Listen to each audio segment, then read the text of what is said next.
हरिधाम नाम के एक छोटे से गांव की है, जहां रामलाल नाम का एक गरीब किसान रहता था। रामलाल का इस दुनिया में उसकी बेटी मीरा के अलावा कोई नहीं था। अभी कुछ ही समय पहले उसके पत्नी का देहांत हुआ था। पत्नी के देहांत के बाद रामलाल को अपनी बेटी की परवरिश और घर चलाने की जिम्मेदारी अकेले ही निभानी थी।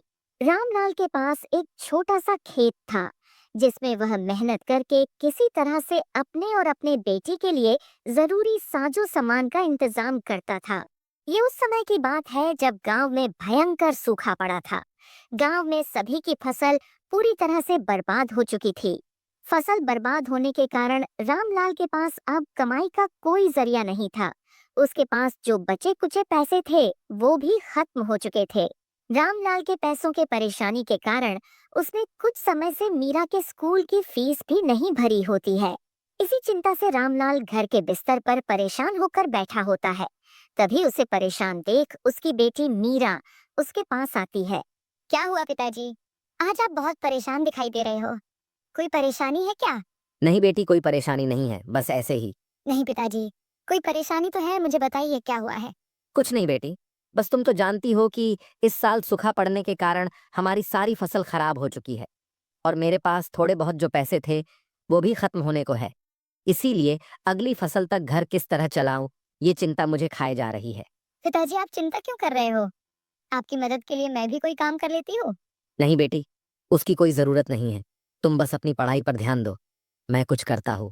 पिताजी इस मौके पर बोलना सही नहीं है, परंतु स्कूल के हेडमास्टर फीस के लिए बोल रहे थे। हाँ बेटा, तुम उसकी चिंता मत करो। मैं किसी भी तरह कल परसों तक तुम्हारे स्कूल की फीस भर दूंगा। ठीक है पिताजी, मैं कल हेडमास्टर को कह दूंगी कि आप आज कल में फीस भर देंगे। फिर वहां से मीरा अपने कमरे में चली जाती है। मीरा को बोल तो दिया है कि कल परसों तक उसकी स्कूल फीस भर दूंगा, पर मेरे पास तो कल के राशन भर के पैसे नहीं हैं। इसी चिंता से परेशान होकर रामलाल अपने घर में टहलने लगता है। टहलते टहलते वो अचानक रुक जाता है। लगता है इस बार मुझे धनीराम सेठ के पास से पैसे सूद पर लेने पड़ेंगे, वरना मैं ना तो घर का खर्च चला पाऊंगा और ना ही मीरा की स्कूल की फीस भर पाऊंगा। हाँ, मेरे पास अब बस यही एक जरिया बचा है। कल सुबह ही जाकर सेठ से मिलता हूँ। धनीराम सेठ एक नंबर का लालची और ठग प्रवृत्ति का व्यक्ति है, जो गांव के लोगों की मजबूरी का फायदा उठाकर उन्हें सूद पर पैसे देता है। और जब गांव वाले उसके किसी कारण पैसे नहीं चुका पाते, तो वो उनकी खेती की जमीन और घर उनसे छीन लेता था। अगली सुबह रामलाल धनीराम के घर पहुंच जाता है। नमस्ते सेठ जी। हाँ बोलो रामलाल, क्या हुआ? आज अचानक मेरे घर कैसे आना हुआ? सेठ जी, आप तो जानते हो कि गांव में इस बार सूखा पड़ा है, जिस कारण मेरी पूरी फसल खराब हो चुकी है और खेती के अलावा मेरे पास कमाई का कोई दूसरा जरिया नहीं है। और अब ऐसी हालत हो गई है कि मेरे पास घर खर्च चलाने भर के पैसे नहीं हैं। इसीलिए आपके पास आया हूँ, ताकि आप मुझे कुछ पैसे दे देते तो अच्छा होता। मैं धीरे धीरे आपके सारे पैसे चुका दूंगा। देखो भाई रामलाल, मैं तुमको पैसे तो दे दूंगा, पर तुम तो जानते ही रहोगे मेरे बारे में। मैं उसूलों का पक्का हूँ। अगर तुमने मेरे पैसे मुझे नहीं लौटाए तो मैं तुम्हारा घर और खेती की जमीन दोनों अपने नाम कर लूंगा। धनीराम सेठ की ये बात सुनकर रामलाल सोचने लगता है। सेठ से पैसे ले तो लूंगा, पर अगर वो नहीं चुका पाया तो ये सेठ मेरी खेती की जमीन और घर दोनों मुझसे छीन लेगा। पर अगर इनसे पैसे नहीं लूंगा तो मीरा की स्कूल की फीस कैसे भरूंगा? क्या हुआ रामलाल, तुमने क्या सोचा? तुम्हें पैसे चाहिए या नहीं? चाहिए सेठ जी, मुझे अभी इन पैसों की बहुत जरूरत है। सेठ उसे पैसे दे देता है। धन्यवाद सेठ जी। मेरे पास पैसे जैसे जैसे आते जाएंगे मैं आपके वैसे वैसे सारे पैसे चुका दूंगा। वो सब तो ठीक है, पर मेरी बातें याद रखना कि अगर तुम पैसे नहीं चुका पाओगे तो मैं तुम्हारा घर और जमीन दोनों तुमसे अपने नाम करवा लूंगा। ठीक है सेठ जी। रामलाल फिर वहां से अपने घर के लिए निकल जाता है। घर पहुंचकर सबसे पहले वो अपने बेटी मीरा को बुलाता है। मीरा बेटी, यहाँ आना तो जरा। पिता की आवाज सुनकर मीरा वहां आती है। हाँ बोलिए पिताजी, आपने मुझे बुलाया क्या? हाँ बेटी, वो तुम कल स्कूल की फीस का बोल रही थी ना, वो मैं लेकर आया हूँ। पिताजी पर कल आप बोल रहे थे कि आपके सारे पैसे खत्म हो चुके हैं, फिर आप ये कहाँ से लाए? बेटी, ये पैसे मैंने धनीराम सेठ के पास से सूद पर लिए हैं। पिताजी, पर वो सेठ तो पैसे देने के नाम पर लोगों की जमीन अपने नाम करवा लेते हैं। हाँ बेटी, पर अभी के लिए हमें उनके अलावा दूसरा कोई और पैसे नहीं दे सकता था, और फिर तुम्हारे स्कूल की फीस भरनी भी जरूरी थी, इसीलिए मैं उनके पास से पैसे ले आया। पर पिताजी हमारे पास एक छोटी सी जमीन है और एक ये घर है। कहीं सेठ ने हमसे ये भी छीन ली तो हम क्या करेंगे? बेटी, तुम उसकी चिंता मत करो। मैंने सेठ से तुम्हारे स्कूल के फीस से थोड़े ज्यादा पैसे लिए हैं। उन पैसों से मैं सब्जी मंडी से सब्जियां लाकर बेचना शुरू कर दूंगा, और जैसे जैसे पैसे जमा हो जाएंगे वैसे वैसे सेठ के सारे पैसे वापस कर दूंगा। ठीक है पिताजी, जैसा आपको सही लगे। अगले दिन से रामलाल सब्जी मंडी से सब्जी लाकर गांव के बाजार में बेचना शुरू कर देता है। ताजी ताजी सब्जियां ले लो। रामलाल के यहाँ कुछ ही देर में ग्राहक आने लगते हैं। धीरे धीरे उसके ठेले की सब्जियां खाली होने लगती हैं। रामलाल जब सब्जियां बेच रहा होता है, उसी वक्त वहाँ श्याम बाजार में घूम रहा होता है। श्याम भी रामलाल की तरह गांव में किसानी के अलावा कुछ नहीं करता था, पर श्याम के पास रामलाल से कई ज्यादा जमीन थी, जिस कारण यदि कोई साल उसकी फसल बर्बाद हो भी जाती तो उसे कोई फर्क नहीं पड़ता था, और उसे गांव के और किसानों की जमीन खरीदने की आदत थी। श्याम जब रामलाल को सब्जी बेचता देखता है तो वो सोचता है, लगता है इस बार के सूखे ने रामलाल की हिम्मत तोड़ दी है, इसीलिए तो वो खेती छोड़ सब्जी बेच रहा है।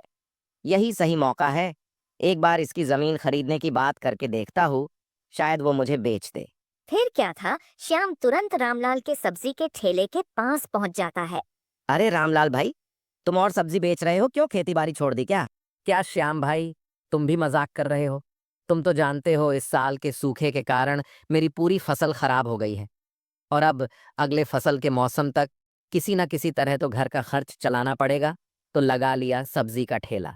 पर तुम तो कल तक रो रहे थे कि पैसे नहीं है, पैसे नहीं, और अब सब्जी का ठेला लगा लिया, तो ये सबके लिए कहाँ से पैसे आ गए तुम्हारे पास? नहीं भाई, सच में मेरे पास तो घर के राशन तक के लिए पैसे नहीं थे, और ऊपर से मीरा के स्कूल की फीस भी भरनी थी। तो धनीराम सेठ के पास से पैसे सूद पर ले लिया, और मीरा की स्कूल की फीस भी भर दी, और कुछ पैसों से सब्जी का ठेला लगा दिया। रामलाल की ये बात सुनकर श्याम खुश हो जाता है, क्योंकि उसे रामलाल की जमीन खरीदनी थी, पर रामलाल उसे वो बेचने तैयार नहीं था। उसने सोचा, चलो ये तो बहुत अच्छा हुआ कि इस रामलाल ने धनीराम से पैसे सूद पर लिए हैं। अब ये उसके पैसे चुका नहीं पाएगा, और फिर धनीराम इसकी जमीन इससे छीन लेगा, फिर वो जमीन मैं उससे खरीद लूंगा। रामलाल की ये बात सुनकर श्याम खुश तो था, पर वो रामलाल के सामने दुख जताने की कोशिश करता है। क्या कहा रामलाल भाई, तुमने धनीराम के पास से पैसे सूद पर लिए हैं? पर तुम तो जानते हो ना वो कितने ठग प्रवृत्ति का व्यक्ति है, वो तुम्हारी जमीन तुमसे छीन लेगा। हाँ भाई, मैं जानता हूँ, पर वो तो तब होगा ना जब मैं उनके पैसे नहीं दूंगा। मुझे पता है कि अब अगली फसल तक तो मैं कुछ भी नहीं कर पाऊंगा, इसीलिए मैंने सोचा कि तब तक सब्जी का ठेला लगा लेता हूँ। इससे जो मुनाफा होगा उसमें से कुछ पैसे घर खर्च में काम आएंगे, और कुछ मैं बचा बचा कर सेठ को वापस कर दूंगा। रामलाल की ये बातें सुनकर श्याम मन ही मन सोचता है, ये तो सही कह रहा है, इसकी सब्जी की दुकान तो अच्छी चल रही है, और अगर आगे भी ऐसा चलता रहा तो ये बहुत जल्द ही धनीराम के पैसे लौटा देगा, और अगर इसने धनीराम के पैसे लौटा दिए तो फिर मैं इसकी वो जमीन कैसे खरीदूंगा? श्याम थोड़ा परेशान तो हो जाता है, पर वो रामलाल के सामने कुछ जाहिर नहीं करता है।